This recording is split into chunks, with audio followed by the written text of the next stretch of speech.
Okay, welcome everybody. I'd like to call this meeting to order and begin as we always do by acknowledging with gratitude that we live and work on the traditional unceded territory of the Squamish peoples have been stewards of these lands and waters surrounding the Kalilapan, Bowen Island.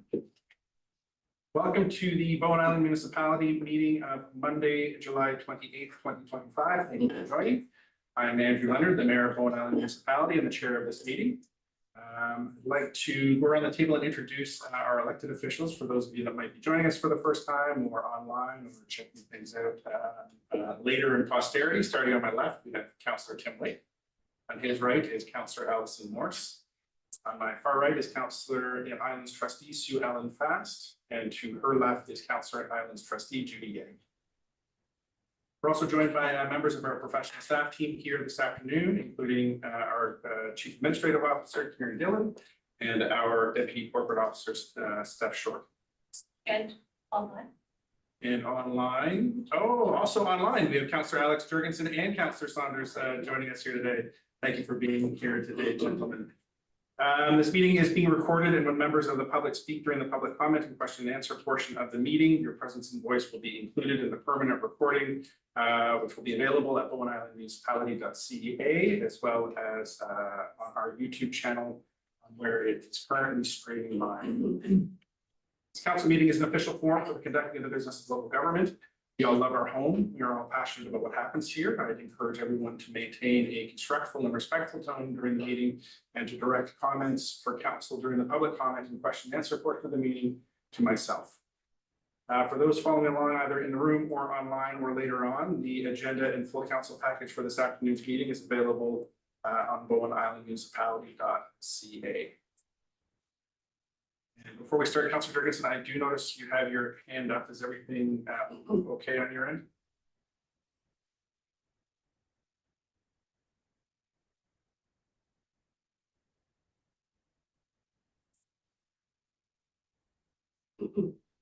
And with that, I'll look to our Deputy Corporate Officer for the introduction of any late items here today. On table items will include the minutes for the Parks, Environment, Climate Action committee meeting. There was another letter about the Eagle Cliff rezoning. Council would receive those two items by email. And then we just have a quick correction on the bylaw number for item 7.1 and a date correction on 8.2. Thank you. That can I have a motion to approve the agenda and the on-table items for the July 28th meeting. By Councillor Wade, seconded by Councillor Getty. Any discussion, changes, or amendments to the agenda? Not seeing any, I'll call the question. All in favor, raise your hand and say aye. Aye. And that carries unanimous. Moving on to public comments, I'll look to our officer for any public comments here today. Don't have anyone online, but we have two people in the room. One is Rosie Montgomery. No, yes. You want to join us right up here at the front, Ms. Montgomery. So for public commenters, you will have 3 minutes for your public comment. At 2 minutes and 45 seconds, you'll hear a little buzzer to remind you that you've just got the last few seconds to wrap up. Your time doesn't begin until you're comfortable and ready. Well, I'm comfortable, and I'm actually just here with my family hat on, all my family with me, to say thank you very much, you guys. I know that a lot of time has been spent to consider our subdivision, and we're just really grateful. Noah, especially when it comes up, you have to go say thank you. So thank you. Thank you, Ms. Montgomery.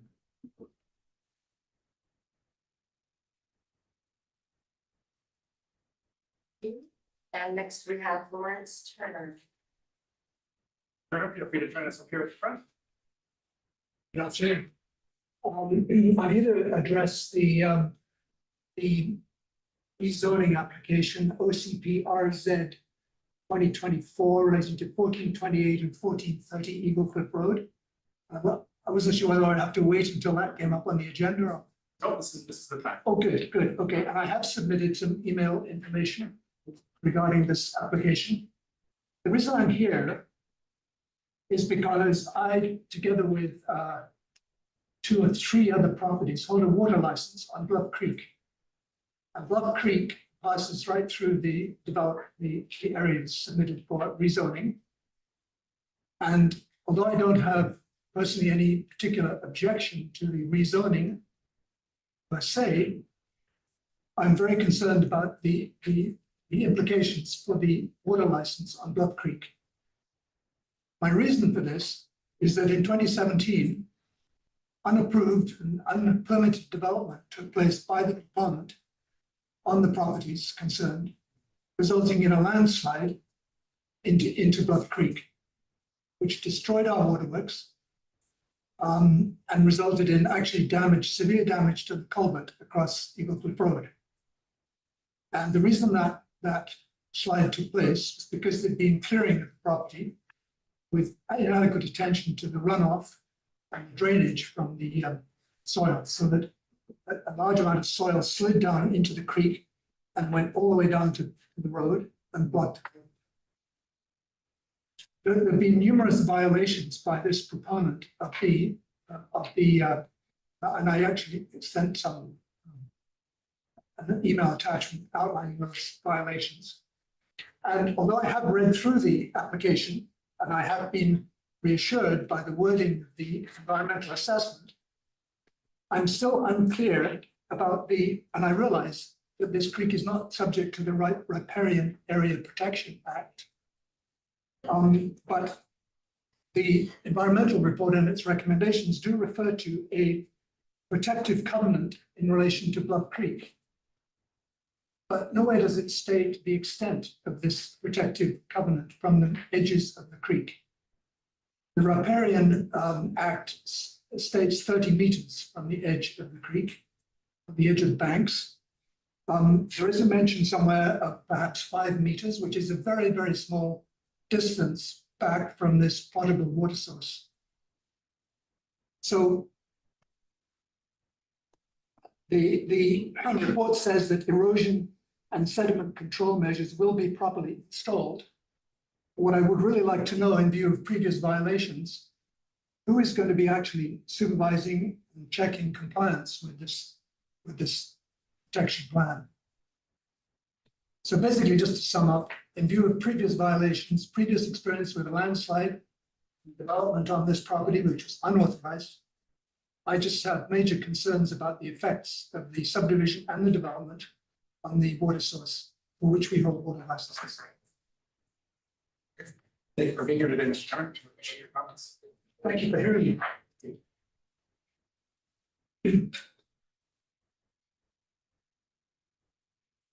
Moving on in our agenda here, we have no delegations today, and we'll look at the consent agenda. Are there councillors who wish to pull items from the consent agenda today? Consent agenda. Not seeing any. Can I have a motion to adopt the consent agenda? Please, moved by Councillor Fast, seconded by Councillor Getty. Any further discussion on the consent agenda? Not seeing any, I'll call the question. All in favor, raise your hand, say aye. Aye. Any opposed? And that carries unanimously. Councillor Jurgensen, I did see your box light up, but I didn't hear any sound. Are you able to? You're now muted. Are you able to hear me now? So we're not hearing anything from Councillor Jurgensen. Councillor Saunders, can you try speaking? Yeah, I can hear Councillor Jurgensen. Okay. Yeah, we're just not hearing you in the room here, so I'm going to Are you hearing me? take a brief pause here so that we can figure out the room technology. So I think the manager joined. Okay, because they can't be heard on YouTube.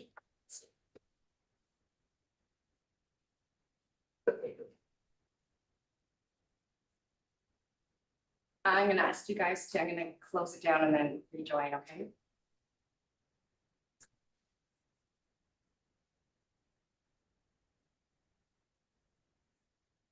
Maybe, as it says in this thing, for all the residents downstream as well. So thank you. Councillor Faust.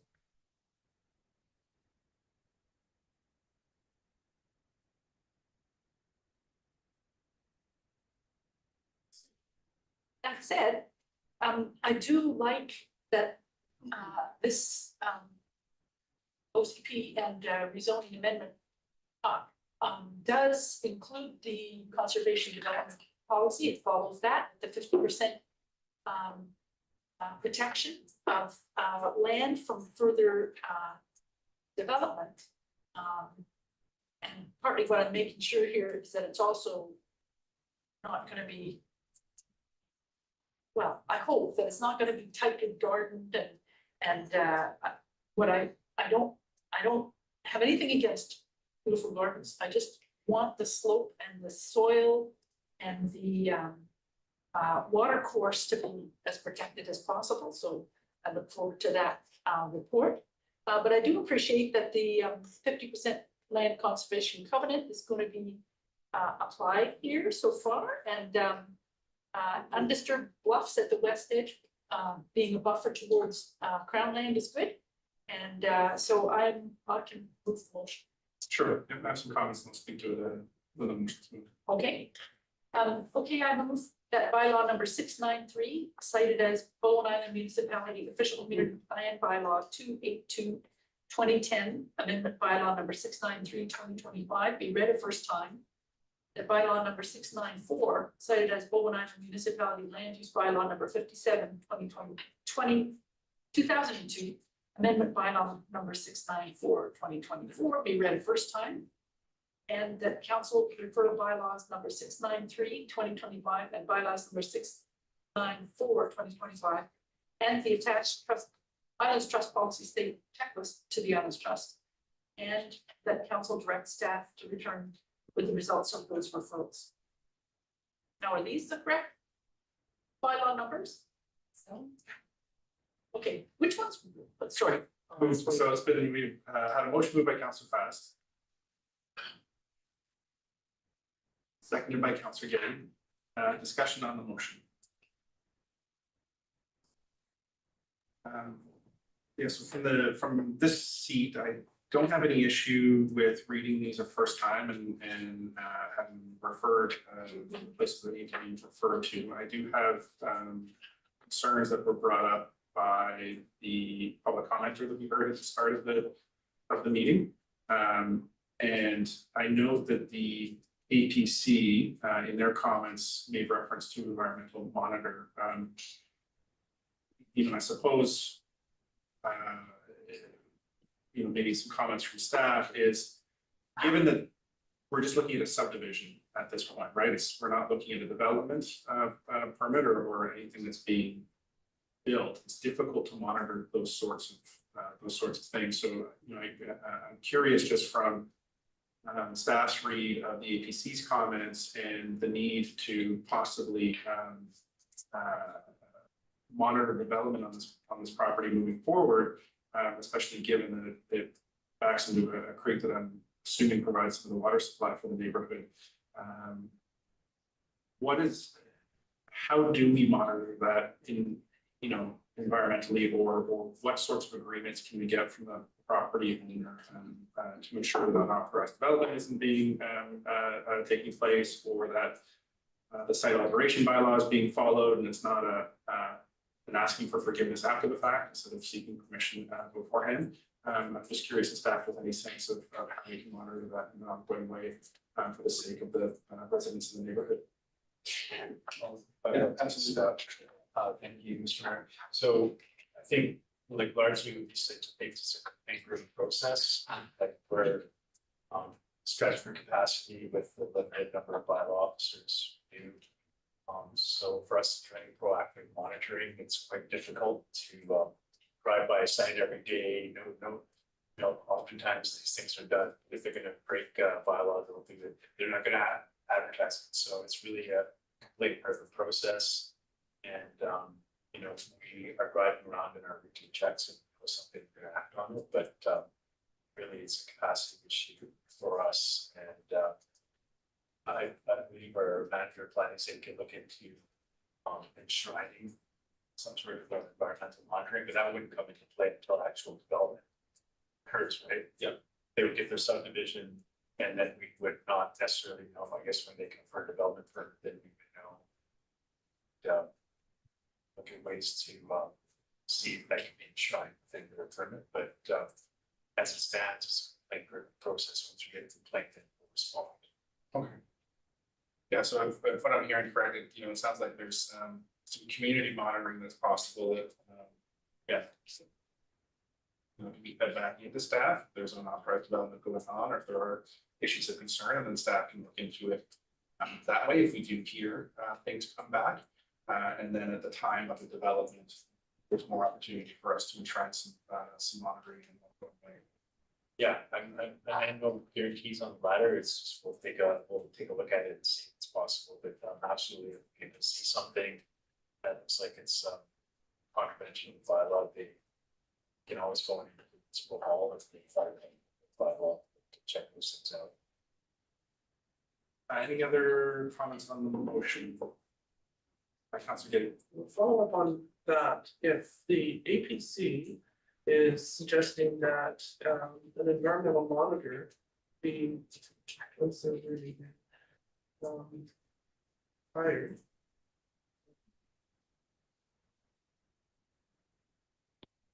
Conditions of the rezoning approval will require the appointment of an environmental monitor as required. I can't find the as required in the recommendations from the environmental, but I'm be looking for that. But is that not something, if we've got capacity issues, then it's gonna be capacity issues if somebody phones in, whether or not there's somebody that's actively going out to monitor. Oh, I know. So if, is there some way of requiring the appointment of an environmental monitor? It's really, we typically require environmental monitors during development permits. It's fairly common. And in that requirement, we require them to monitor to notify us of the project, their foundations report. So it's fairly common in times of development, activity development permits, and and so in this one, the other trigger would be subdivision, any work associated with subdivision, that could be a requirement. And it's my understanding the applicant pays for the environmental monitor. That's correct. Yes, we're not, it's not our staff, we're not paying.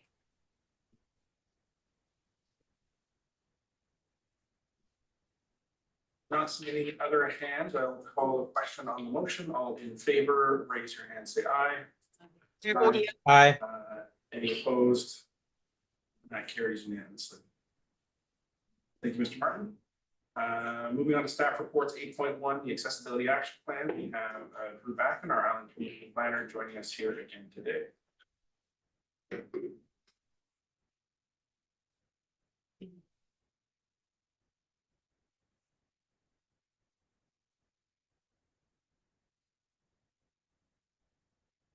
Thank you, Mayor and Council. So this report is to provide council with the completed accessibility action plan that's been compiled by the Accessibility Advisory Committee and will allow them to access political grounds related to accessibility. So as background, the Accessible British Columbia Act was passed by the government of BC in June 2021. So that act required 3 actions from local governments. One was to implement methods to receive feedback on accessibility from community members on an ongoing basis. 2 was establishing an accessibility advisory committee. And the 3rd was to develop an accessibility plan. So we're at the 3rd point now. A terms of reference was established for the BIM Accessibility Committee. This laid out duties and responsibilities of the committee and established procedures on voting, conduct and forum for holding meetings and explain membership, and also determine the makeup of the committee, ensuring that the inclusion of people living with disabilities, as well as including members of several local organizations. The work carried out by the Accessibility Committee on the accessibility action plan was done through 4 different areas of engagement mainly. So there was a strategic plans review, so that was reviewing our both the municipality plans, going through existing documents and finding any references to accessibility, having them all in one place. There was a survey done in the community. It was a 3-question survey put out to over 100 people and addressed local barriers get the to service operators and people interact with people with accessibility needs. There was a community session. That was a half-day facilitated consultation session held at Both Lodge by the Sea. There were about 20 people there. And finally, we just have ongoing feedback opportunities. So yeah, the ability to continue tweaking this accessibility action plan. And ultimately, engagement findings were organized into 6 categories of actions within the accessibility plan. And so it's a good page. So that was transportation, built environment, service delivery, governance, information and communication, employment and volunteering, and participation and inclusion. And ultimately, so staff recommends that council adopts the accessibility action plan, and this will open up grant opportunities related to accessibility. Thank you, Mr. Mackin. Questions for our planner? Start on the side, Councilor Getty, follow the councilors. I just want to congratulate you, this has been a long time coming, and I've been anxiously waiting so that we can start getting some grant applications in, but it's very good work, you made committee and staff, thank you. Councilor Morris? And just a curiosity question, why is it called an accessibility action plan, not just an accessibility plan? Then you're gonna go, an action plan maybe means you're laying out the actions you're gonna take. One of the steps that was mentioned in here was definitely gonna be an implementation plan. So it seems to be, so I was just curious, that's the province, it's calling it accessibility plan. Okay, I mean, yeah, it's true that the province just asked for just get accessibility plan. Not totally sure how that, I feel like we're already working with that term by the time I started with it. I think I was in the committee a lot of times. I think improvements in. Yeah. The chair, I think there was, the implementation plan is not, it's gonna be, an strategy or approach. It's the language that we were going with for implementation. Primarily to not start another couple of years of creating another plan. So, the next meeting we're about to adopt, we would come up with an approach. The action piece, I think, is just more about let's do it. Yeah. So I guess my other sort of concern is there's a lot of things in here that they provide for, like, for example, ensure that municipal facilities are accessible. So this whole building is accessible, correct? The sound in this room is not. I see, perhaps we'll shift a little bit. I see Councillor Jurgensen, who's the chair of the accessibility committee, with his hand up. So I'll turn it over to you, Councillor Jurgensen. CMD plus 2. Appreciate it, Chair. Can't hear you again. Unmute audio. Zoom. How about now? Yeah, we can't hear you either, Councillor Saunders. No? And lowered.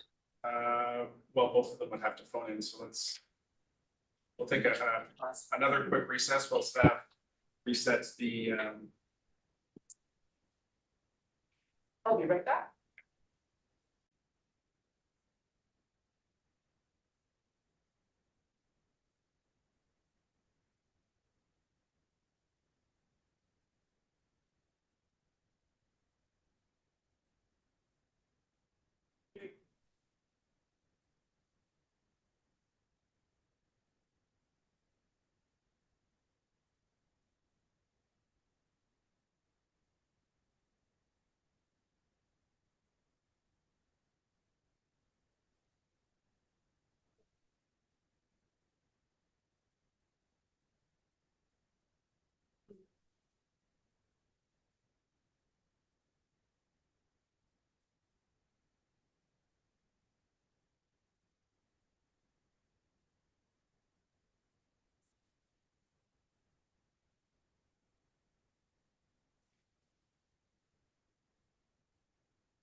Audio now unmuted.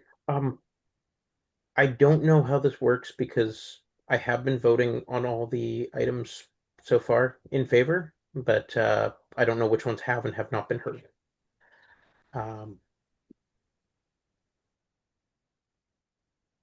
Items on this agenda. Yeah, the vote we took. 7.1 and 7.2. So he doesn't know what's been heard. Audio now. We got his vote. Yes, Oh. I don't know if my vote has been recorded or not. I did vote in favor for all motions passed today so far. Thank you, Councillor. yeah, so those have been recorded. Okay. So it's the same for Councillor Saunders as well. Yeah. Yeah, so the way that it works in rules of order and the charter is that if you don't hear a vote, then it's recorded in the affirmative. So does John want to reverse anything? No, I assume I've been heard. I was assuming all along I've been heard, but And you were in favor all along. yeah. Yes, back. Nathan Bennett PM has joined the meeting. Drew Becken, Bowen Island Municipality has joined the.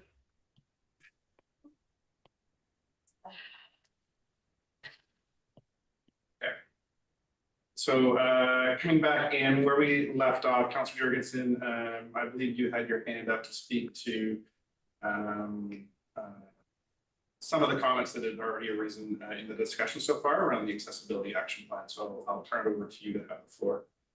Thank you very much. I really appreciate it, and also wanted to take the opportunity to thank all the staff and committee members who have put in so many countless hours to make this plan a reality. It's truly a milestone to be sitting here with this plan today, awaiting council's vote. To Councillor Morris's question about whether or not this building where council chambers is fully accessible, while every effort was made to ensure accessibility from day one of the building, there's still improvements that need to be made, which is part of what is captured in the accessibility plan. Just to give an example, for instance, the audio in council chambers can the acoustics in council chambers can be very difficult for somebody sitting in the gallery to hear. There has been some proposal put forward on how to fix that, but just kind of giving an example, there's also a lot of things when it comes to disability that no matter how thorough one is in design, will always get missed because they are on the edges of the common cases. So does that answer your question, Councillor Morris, about why it was about making sure municipal spaces are accessible? Yeah, it was, we only sort of had the one facility built, so my question was it accessible? And I got a couple of other questions. Do we have pin pads? We do at the recreation department does. And That was one of they're too high. That it says provide accessible pin pads, community center and a municipal office. So I was curious as to whether that, because the plan's been so long in the making. Mhm. If something get in there that it's no longer a problem. So do we have pin pads that into the building, in and out of the doors? Or are people using keys? Sorry. If I may, that is in reference actually to pin pads that are like for debit terminals. For what? Like a debit terminal, Oh, like a bank machine. like when you pay at a restaurant or at a store, and you So have the what you're machine. talking about is the little pin pads. If somebody was paying their property tax bill and they had to, so they're not accessible now? The current ones are. It's also making sure that remains that way going forward. Some of these, because the plan, as you said, has been in process so long. The nice thing with some of these is that they are going to be quick wins because we have the community staff have been hard at work at addressing some of these in the meantime. And then on number 31, it says ensure microphones are provided for each counselor, no problem with that. And it says that the video camera range includes delegates and staff presenters. My understanding, are you wanting to be able to see their faces? That one is not one I can speak to myself. My understanding is when it says ensure, that means, okay, we've got to do it. And by passing this plan, we're saying we're going to do that. And my understanding is that the delegates that were members of the public were not videoed on purpose. So that's sort of a question. So it's part of the some of the wording so that,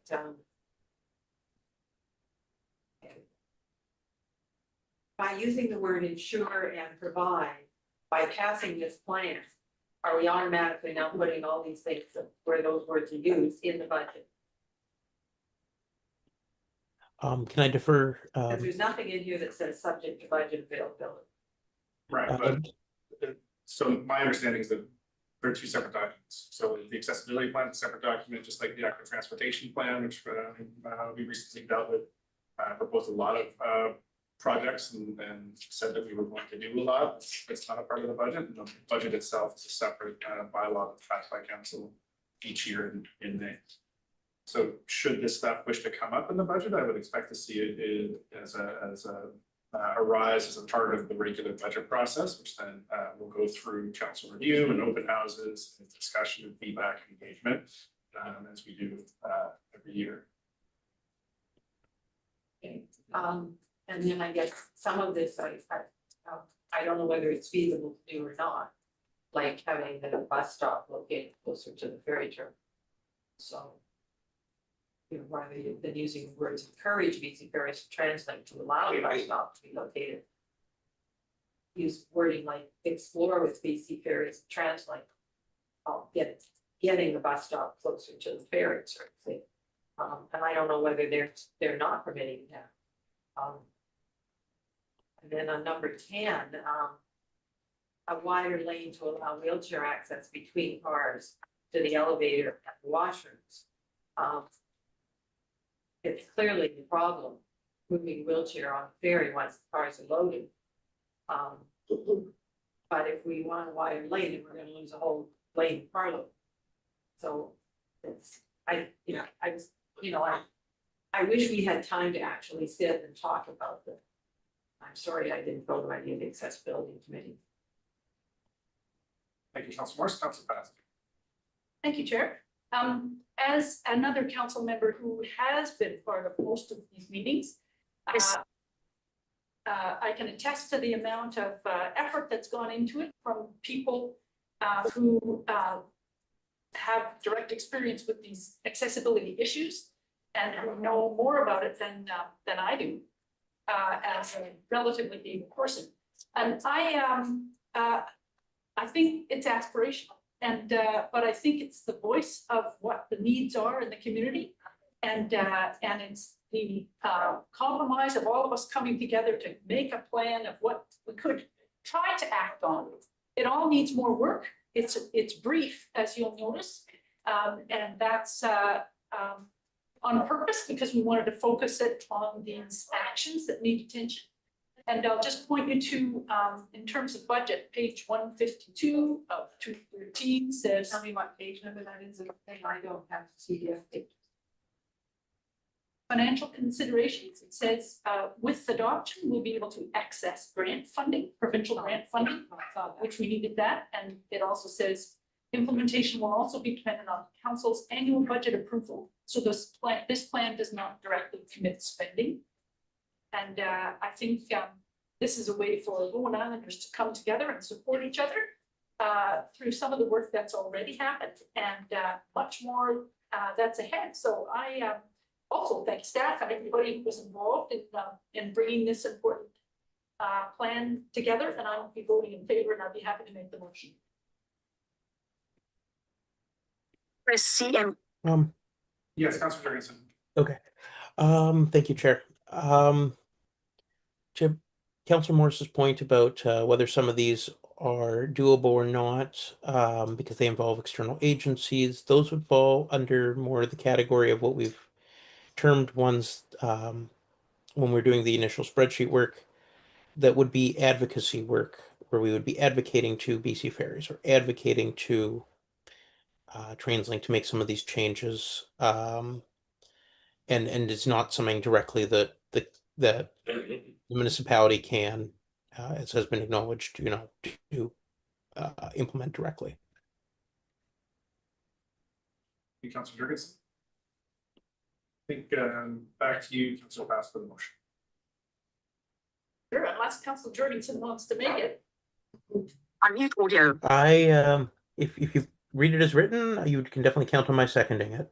Okay, I move that council adopt the 2025 to 2028 accessibility action plan. Moved by Councillor Fast, Audio. Seconded. seconded by Councillor Jurgensen. Okay, it's been moved and seconded.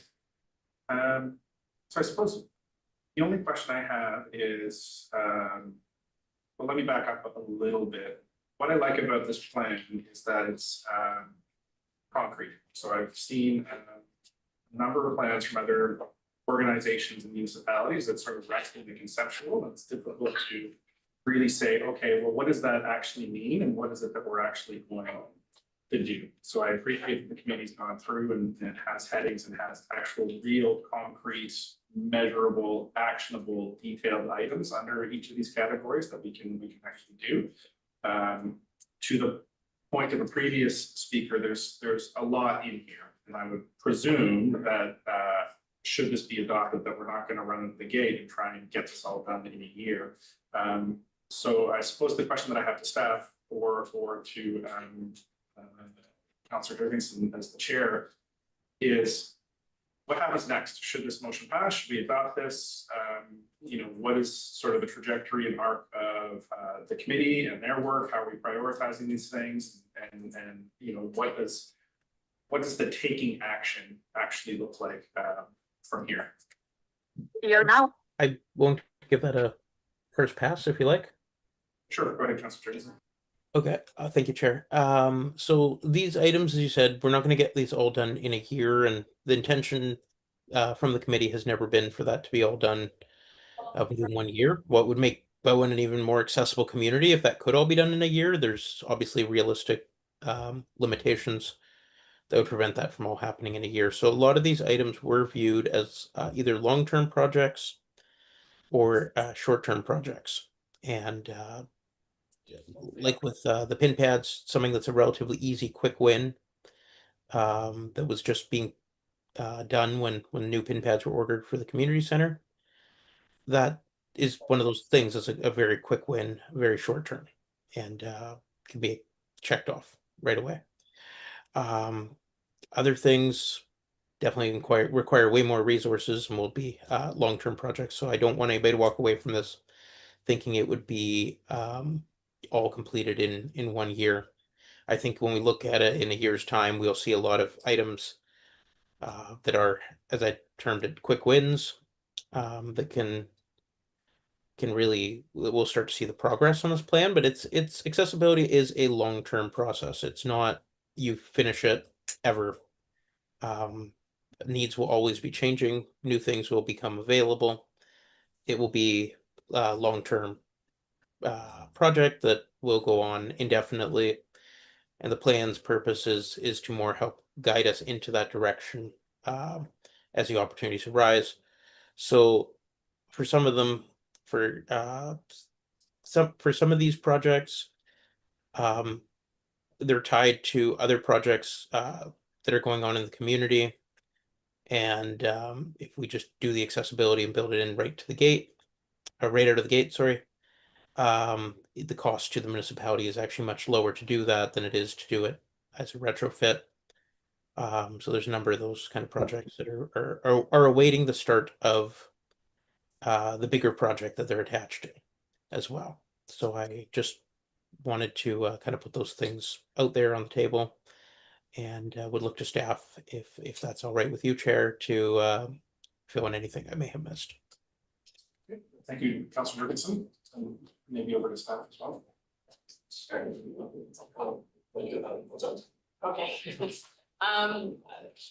Thank you, and through the chair, I've been looking at how to involve the existing accessibility committee as well, and looking at our implementation strategy as Stephanie, corporate officer, is short mentioned earlier. And as Councillor Jurgensen mentioned, there will be some actions that can potentially be implemented sooner than later once we bring this to our department heads, once this is approved, to see could this actually fit into an existing projects that are ongoing. We also want to do additional engagement, so that's going to be one of our near-term activities once this is implemented as well, just to ensure that we're actually including feedback and including engagement from diverse folks within the community. Over to our state. And Mr. Mayor, so when I look at this, see this 3-year accessibility action plan. I imagine the best way to move forward is for the committee to come up with a roadmap on how this is gonna get rolled out. Some of these things are quick wins, other they require monetary and budget considerations. Ideally, we would get those from grants. So given where we are at this time of year, I think getting grants have to apply for next year when we get them. Other items might be available through different sources of grant funding. In particular, this including visual and audio cues for pedestrian signals, anything around crosswalks, ICBC provides funding for. ICBC has continual yearly updates and we can apply multiple times for different things. So perhaps on those traffic safety type issues, we can bundle a bunch together and try and go for ICBC funding on an expedited timeline. Really, this just needs to go back to committee and be pieced out on what's easily implementable, like a policy change in an existing policy. Those could happen quite quickly. So for us to operationalize this, it's kind of a guidance and roadmap on how we're doing that. Not seeing any further comments, I will call the question. In favor, raise your hand, say aye. Aye. And that carries unanimously. Moving on to 8.2, community grant distribution. I believe Christina is joining us here today as well for this one. The report is on the agenda, so I'll just look to councillors for any questions or comments they may have before looking to first. Councillor Ginn. So I'm not sure if it's not listed in the report who's on the jury panel. But since the community panel was disbanded, this is, I believe, all in-house staff. So, through the chair, we had Councillor Morris on the panel, we had myself, interim HR coordinator, we had Kristen Watson, who's chief financial officer, and we also had a community member as well. And were those meetings televised? No, Yeah. not the same. Right. So there's some discrepancy between the amounts that were asked for and the amounts that were recommended, and by about $6,000, and yet a surplus of some $18,000. So do the applicants know why their applications were reduced? Once we have approval, we will be informing them of the outcome of the funding opportunity. For example, one of the items we did actually recommend being moved over to core funding, so that was family place, rather than actually just going for a single time community grant. We also just balanced out the ask compared to their total budget and where they were going to be seeking funding from. So those that were also going to be doing their own fundraising or had additional budgets, we considered that to be fair, and then we would contribute significant amount compared or in total as far as their total budget goes. We also considered just trying to make it at least somewhat equitable between the grant applicants. So those that were asking considerably more than another group that had actually a bigger project that was actually doing more fundraising or was bringing more effort to their total budget raising strategy, then we would just try to be a little bit more equitable, I guess, between those groups.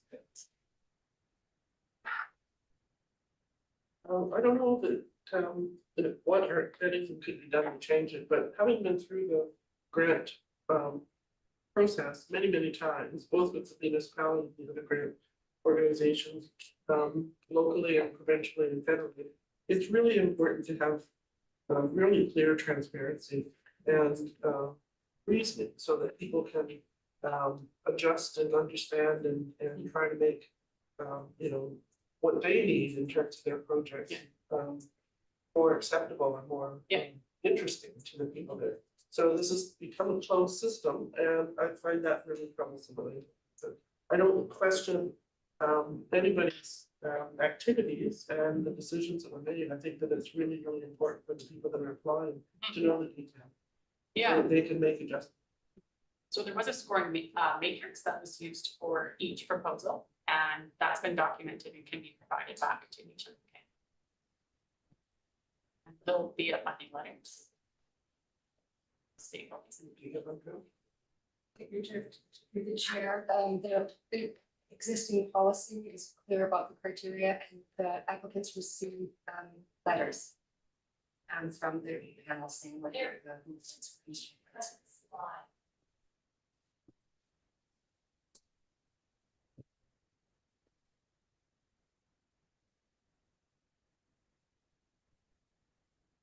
Any further questions or comments?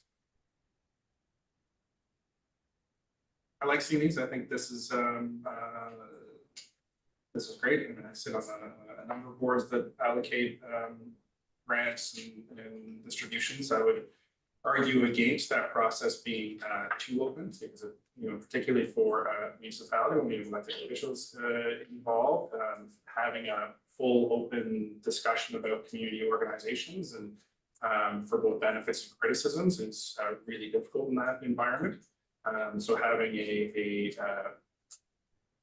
more of a closed panel, but with objective measures that can be shared with the community organizations, I think is fun. I like these projects that have come forward. I like seeing a list of these organizations. They're all good ones that contribute to the community. So thank you for your comments. And with that, I'll look to Councillor Morris. I just want to add one more thing. There will be another round of second round of grant applications will be called for in the fall, because there is money left over.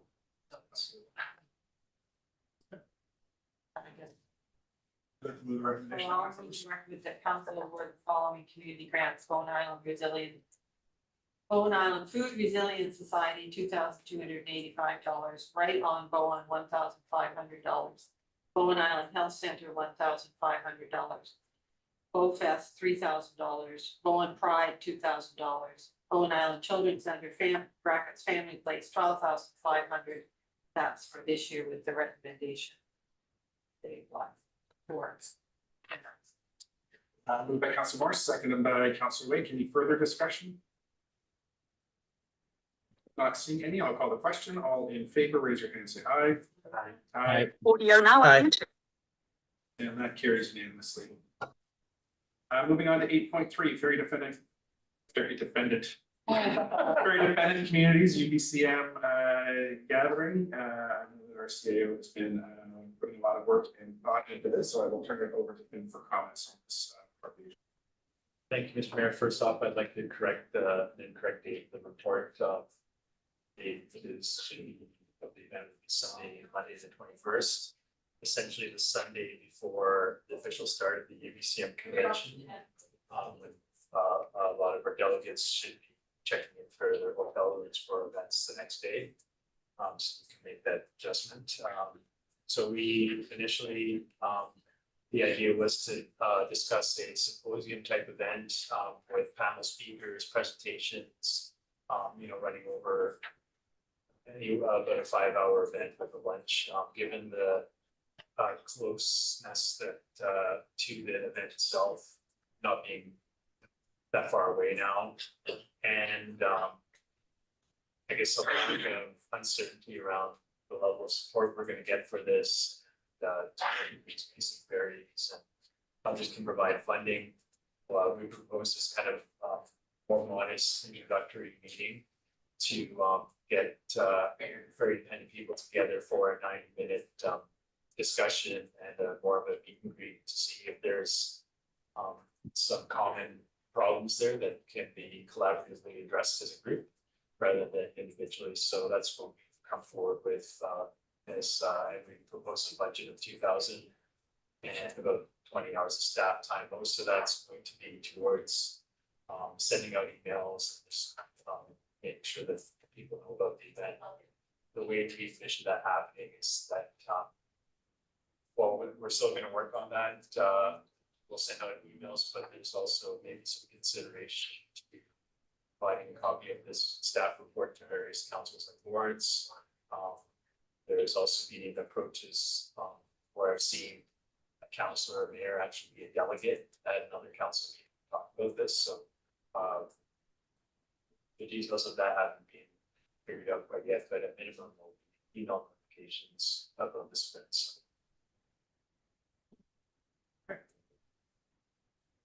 I think this is a great initiative and I just want to give some thanks and appreciation to our CEO for the thought and the work that he put into it. I would really look forward to on Sunday night getting together with other elected officials in very dependent communities for an hour and a half for whatever the program is. I am sure that if you put a number of ferry dependent community elected officials in a room and mention the word ferries, you can fill 90 minutes, no problem at all. I think there's been a need to bring elected officials together in that capacity, and even if it's just to figure out first steps. So I do like the shortening of the event to 90 minutes. I think UBCM, for a 5-hour event or for a day-long symposium at UBCM, it's difficult to get anybody's attention there for 5 hours. So as a very first step, 90 minutes, and, maybe even just figuring out what the next steps are for advocacy to the province, to the BC Ferry Authority, to the commissioner, to the management board of directors of BC Ferries is a good start, so that we can have our voice heard in a united way. So I'm very supportive of this, and I thank staff for all of the work. Councillor Fast, followed by Councillor Morris. Thank you. Yeah, I'm supportive too. I think it's a good idea, and I'm just now taking a second look at the list of communities there, and it occurs to me that there are Indigenous governing bodies that will be at UBCM, but that aren't on this list. For example, Penelica Island is a First Nations reserve. They're a very dependent community as well. And my recommendation would be that Bowen staff get in touch with Islands Trust staff and say, which ones should we invite? Because they will have to finger all over that. I think Edith is not here. the island is in there, but it's under the column community. And I just don't see very many First Nations communities in there, and yet maybe there are more. Maybe it's fine. Through the mayor, that's a good suggestion to include effective First Nations, so it's certainly can add them to this, and any other that over the next few weeks, councillors identify as being very dependent. There's a lot of them, so excuse us if we missed a few or added some that maybe aren't. Certainly the ones like Nanaimo we would classify as very dependent, but we try to capture as many of these as we could. Thank you. I'm in support, and I'm just reading it with the eye of, wow, that's a lot, and hey, there's more. So I appreciate the invitation, and I think it's good, and I'm in support. I was just wondering about the timeframe. 3 to 4:30 is probably when a lot of them will be arriving and checking into their hotels. So I'm wondering about doing something from 4 to 5:30 rather than 3 to 4:30.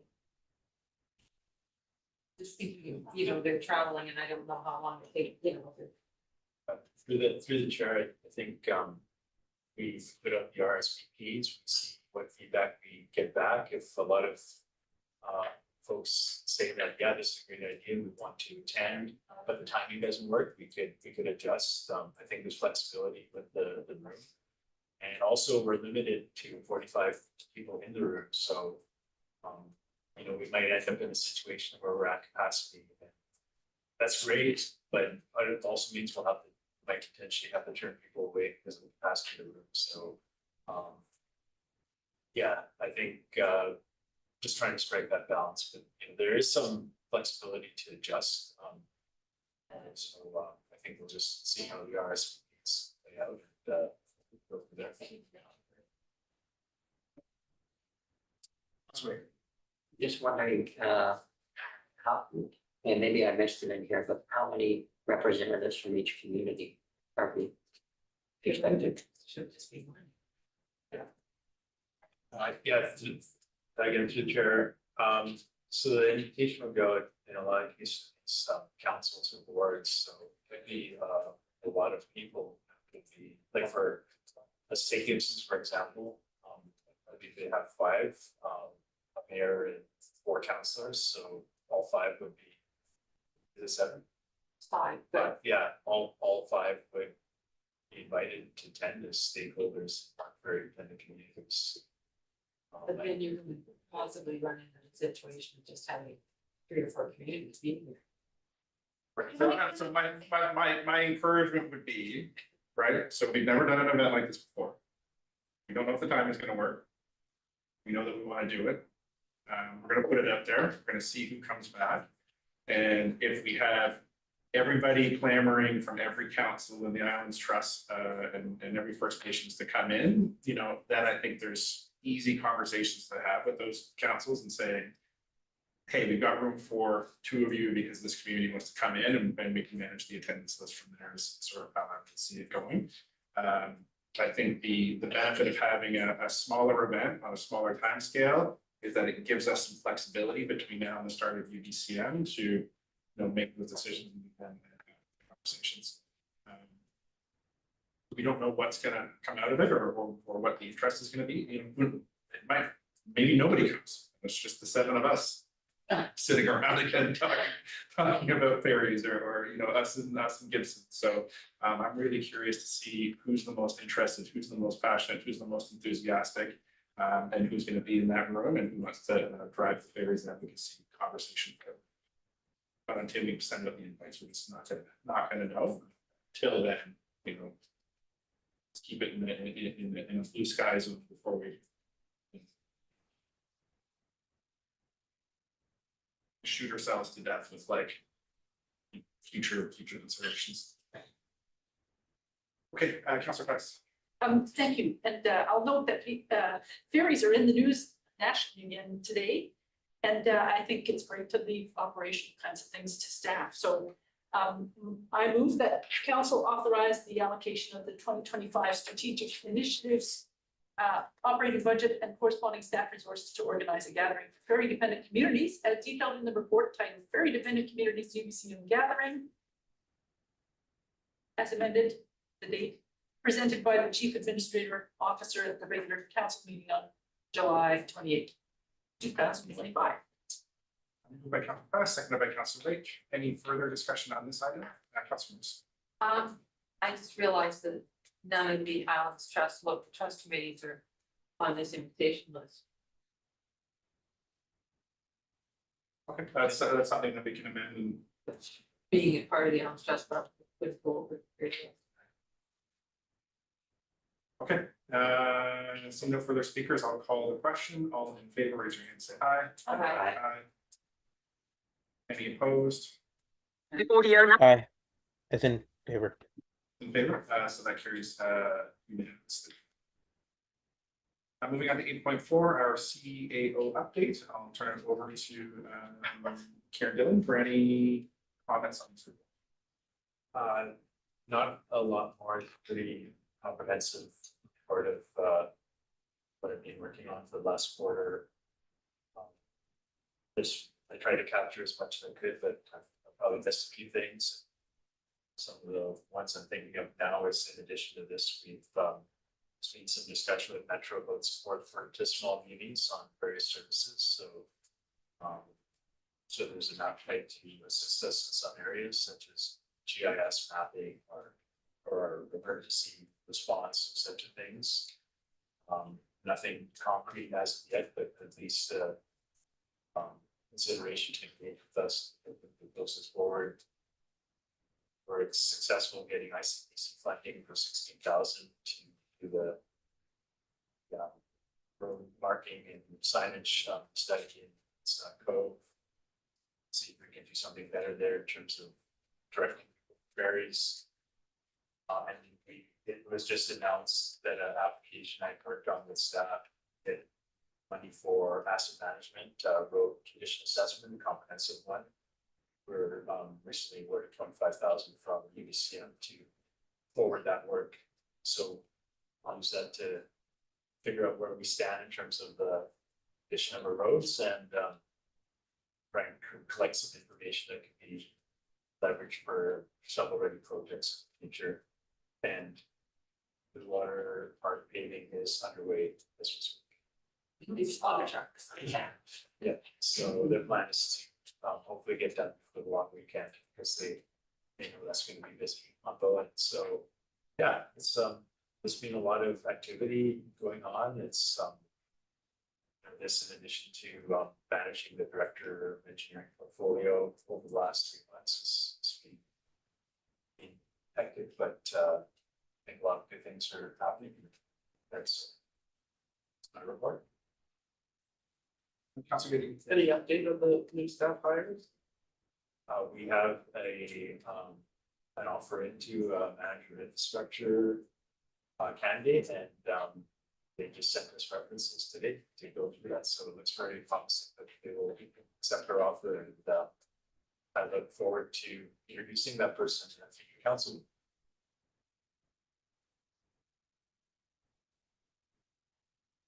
Not seeing any further questions, Councilor.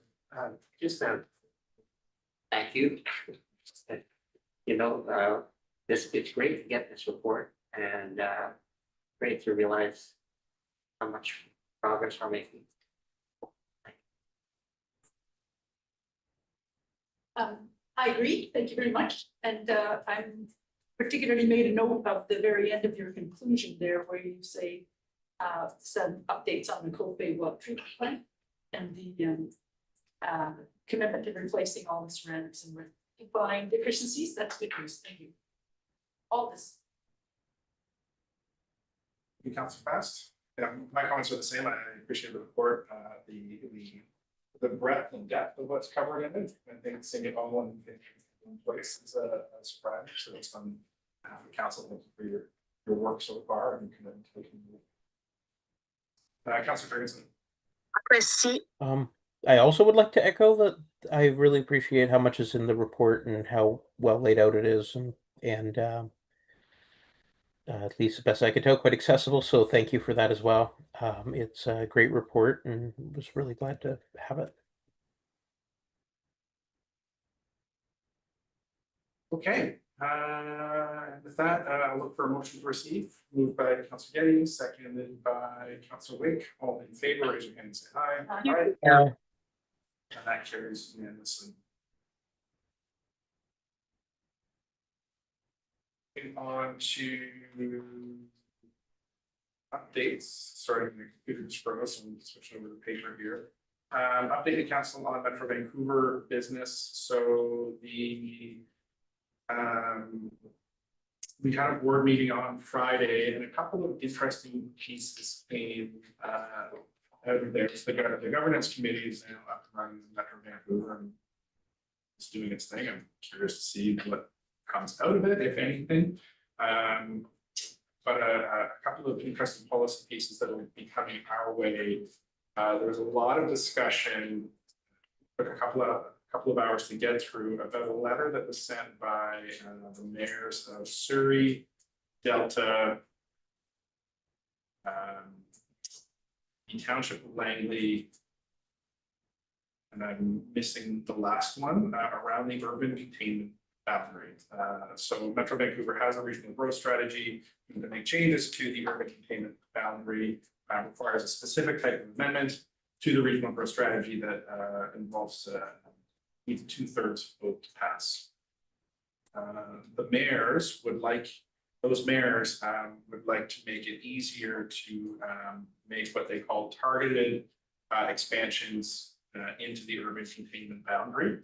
And that will, as a means to speed development under certain conditions. If there's already utilities running out there, if it's not into an environmentally sensitive area, and they would like it to be done as a Big Two amendment, that would require only 50% of the vote. So what will likely be coming to all of the member jurisdictions in the region of Metro Vancouver is some consultation on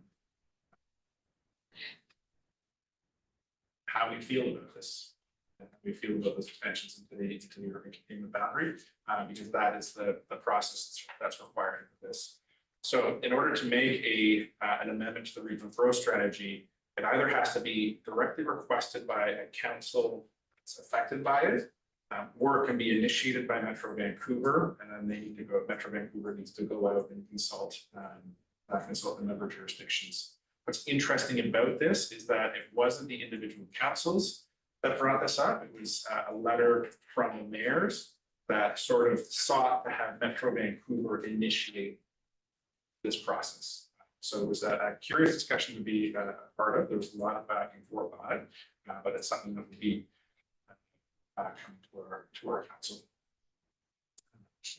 And also interesting because we're part of the Alliance Trust. We don't participate in the regional growth strategy, but we are wholly outside of the urban containment boundary. Another couple of interesting discussions. So there was a discussion at the Metro table around regulating small gas-powered engines, like in lawnmowers and whippersnippers and things like that. That comes under the purview of Metro Vancouver's Air Quality Authority. And it's an interesting discussion to follow, because when I pair it with some of the other discussions that have happened around Metro Vancouver, particularly around anything climate related, the ability to take action sort of falls short. So there's both a climate argument for moving away from small gas powered engines, but there's also been research into the health effects of those things, particularly on municipal workers or people that use those on a regular basis. So the desire was to move more electric. And it looks as if that will fail. So this seems to be the general tone of this board so far, is any sort of climate action related initiative or policy is getting bogged down in a contrary way to what a previous board has decided. So what's interesting about this discussion is that the board had actually directed it a year or two ago. So the same board directed staff to bring something forward, and now that it's come forward, the same board is sort of organizing against it.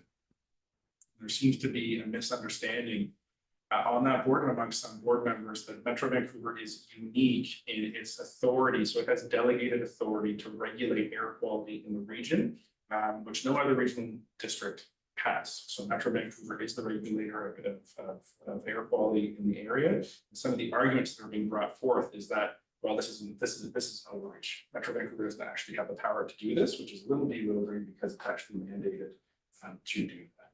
So it's a conversation that's worth paying attention to, particularly for our environment and climate action committee.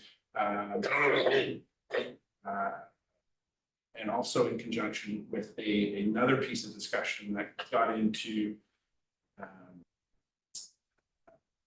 Metro Vancouver intervening into the BC Utilities Commission, and how Fortis BC has been accounting for its renewable natural gas, because there are questions of integrity as to how that's being done.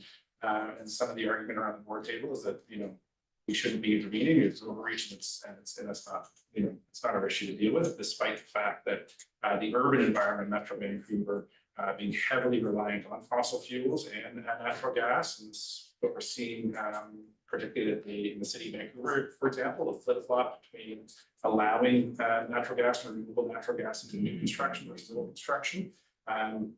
It's a very live discussion. So anything around climate and air quality and fossil fuels is a real charged discussion at the board table, which is certainly worth paying attention to, particularly given our own climate aspirations and involvement in Alliance Trust.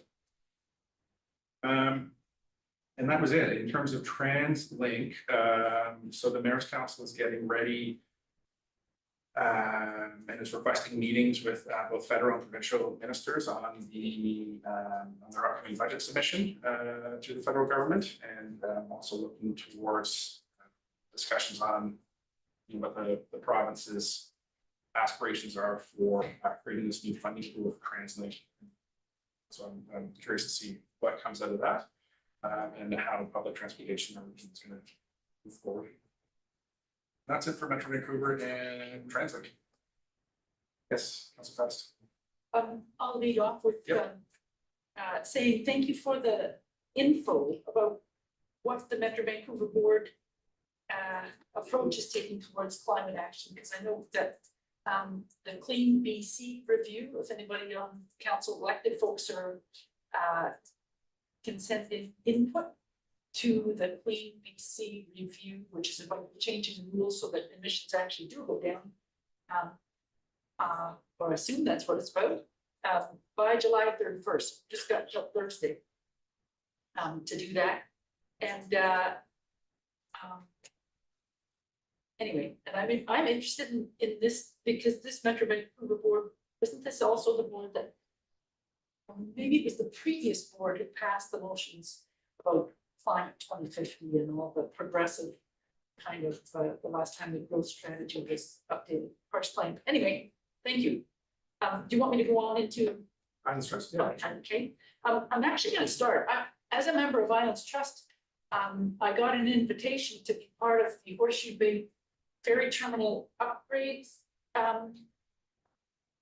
consultation group. And because I hadn't heard from anybody and I knew you, the mayor, were away, I said, oh, okay, well, I'll put up my hand. So I participated in this on July 25th. This apparently with Pinto Morningthorpe as the person leading it. There was a whole big crew of senior BC Ferry staff there. This was apparently the first engagement group of this Let's Connect program. 25 participants, lots of people that we know, including the mayor, John Henderson from Seashell, Kate Louise Stanford, and somebody, Mark Son from West Vancouver School District, who's representing the high school students. So basically it's about how do we help people in the next few years, beginning this fall, get through the construction changes. So I sang this screenshot if anybody wants to see, but basically they asked us to let them run the process and let them know if anybody's got problems. Basically, I think the main point is read your ticket and make sure you're in the right lane. It's going to be the change. They're taking down the big structure that Bowen Park's under and Langdale Park's on top of. That's all coming down. And then there's a big area further back where they will be construction lay down space.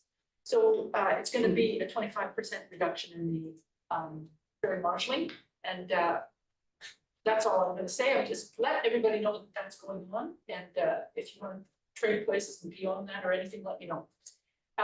No, Mayor White and I were both offered places on that, but the terms of reference for mayor to sit on that committee was a bit too onerous, so we both had to decline. But I'm really glad to hear that you're sitting on the group. Well, just a note, so let me know if anybody's got questions. Okay, and then Trust Council wise, Trust Council meets tomorrow at a special online meeting to consider giving the new draft trust policy statement first reading. So this has been 17 meetings in the past year leading up to this. And so that starts at 1 o'clock. If anybody wants to look at that, watch that online. Islandstrust.bc.ca is where to go to find the meeting. And then Wednesday, Trust Programs Committee meets. So I'll be part of that meeting, and that's where we'll talk about Secretariat policy and stewardship education possibilities for next year. And 12.3 in our agenda is several letters from the chair related to Bowen Island. And that's it for now. For me. Go ahead, Julie. So the agenda for tomorrow has been published. It's got the first draft, the new policy statement. So that, if we get it through first draft, it will be about a number of changes. Those can come after, and it would delay the process if we've done a bunch of changes at tomorrow's meeting, but trying to get it on the table for first draft, so it's available and it's out there for anybody to read. And I believe there's 90 days that we've got, in terms of referrals are gonna go out to all of the agencies, municipalities being one of them. And, yeah, it's a whole number of people, huge number of people working on it here, so hopefully we might be able to get some good feedback and try and stick hands with this through, so that we've got something to actually working with more up to date. So this relates to 7.1 and 7.2. You will have seen the Highlands Trust policy statement referred to in there and staff comments. That's what's being updated to add more, particularly about housing, climate change, and First Nations reconciliation. And so those, but there's other things too. So this is just a first step. To get it to first reading is a big step, and then we hope to be able to pass it. We've got a timeline to get to the end of term and pass it before the end of term. That's our goal. And yes, both the municipalities will have a chance to respond. Over.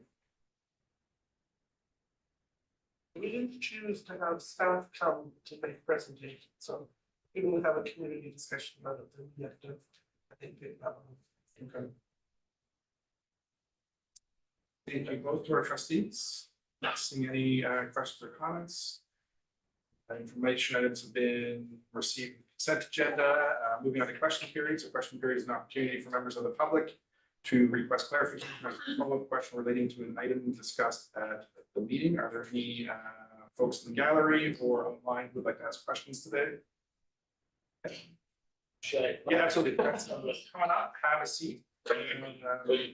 So the way that it works, the questions must be related to an item on the agenda. Limited to 2 questions per speaker. You've got 3 minutes total. My name is Randy Poulin, and I just have a general question more around procedure relating to item 7.2, the rezoning at 1428, 1430 Eagle Cliff. Yep. Now, obviously, there were some concerns that were brought up prior to the meeting today, and I just want to know what, as a member of the public, what is the best way to address those concerns? Is it to write in? Is it to come to the next meeting and speak publicly prior to the meeting? Just looking for some guidance around that. Sure. Yeah. So the there's the opportunity. So what will happen is in 7.2 there was a motion that had a couple of sections to it. So one was that we read the amendment to an official community plan bylaw a first time, land use bylaw a first time. And that we referred those bylaws to the Islands Trust. So there'll be 2 more readings of those bylaws.